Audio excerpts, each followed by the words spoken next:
Hi hello നമസ്കാരം. വിനീസ് കിച്ചണിലേക്ക് എല്ലാവർക്കും സ്വാഗതം. അപ്പോൾ രാജീവത്തിലാണ്, അതായത് കണ്ണേട്ടൻ്റെ വീട്ടിലാണ്. അമ്മയുടെ പൂജാമുറിയാണ് നിങ്ങളീ കാണുന്നത്. അങ്ങനെ അന്നത്തെ ദിവസം ഉച്ചയ്ക്ക് അമ്മ ഉണ്ടാക്കി വെച്ചിട്ടുള്ള വിഭവങ്ങൾ നമുക്ക് എന്തൊക്കെയാണെന്ന് നോക്കാം. എല്ലാവരുടെയും ഫേവറേറ്റ് തന്നെയാണ് ഉണ്ടാക്കി വെച്ചിരിക്കുന്നത്. അമരയ്ക്ക മെഴുക്ക് വരട്ടി, അതേമാതിരി തന്നെ ചക്ക എലിശ്ശേരി, ചെറിയ ഉള്ളി കൊണ്ട് തീയൽ, പിന്നെ ചോറ്, പപ്പടം, ഓംലെറ്റ്, ഇതൊക്കെയായിരുന്നു ഉണ്ടായിരുന്നത്.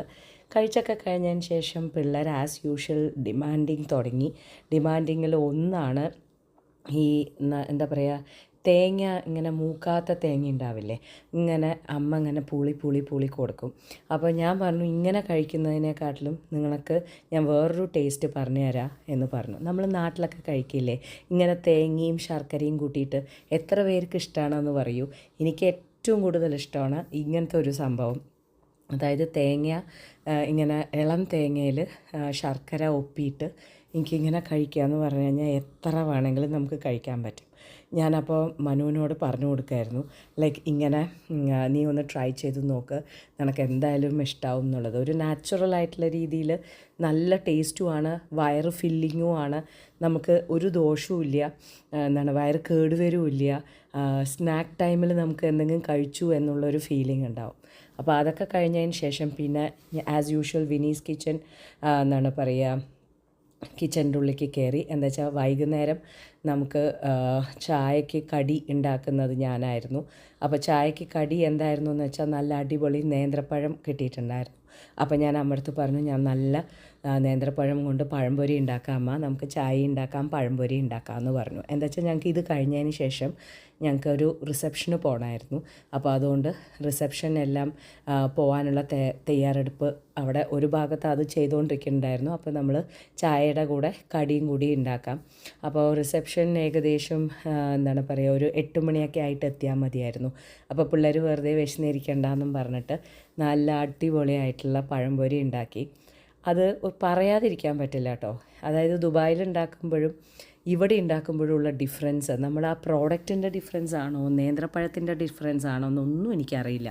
പക്ഷേ ഇവിടെ ഉണ്ടാക്കുമ്പോൾ എന്തൊരു ടേസ്റ്റാണെന്നറിയോ. അവിടെ ചില സമയങ്ങളിൽ വരണ ആ നേന്ത്രപ്പഴം ഇങ്ങനെ കലച്ചും കൊണ്ട് ഇങ്ങനെ ഉണ്ടാവും.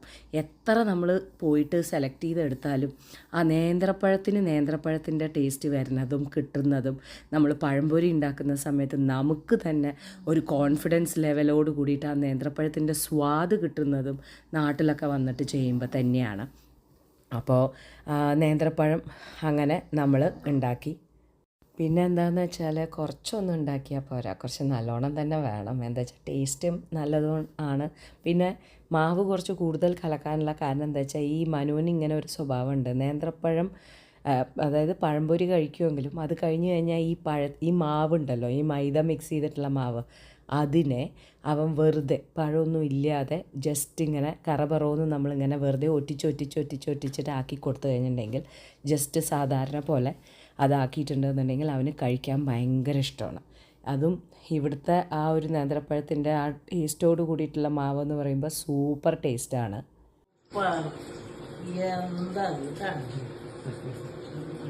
പഴംപൊരി നല്ല ചൂട്.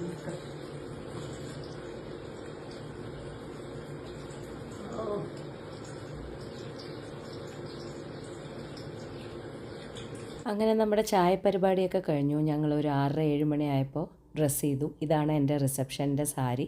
അപ്പോൾ ഇനിയും നിങ്ങൾക്ക് വീഡിയോസ് ഓരോന്നായിട്ട് കണ്ടിന്യൂസ് ആയിട്ട് വന്നുകൊണ്ടിരിക്കും. Keep watching. Thank you.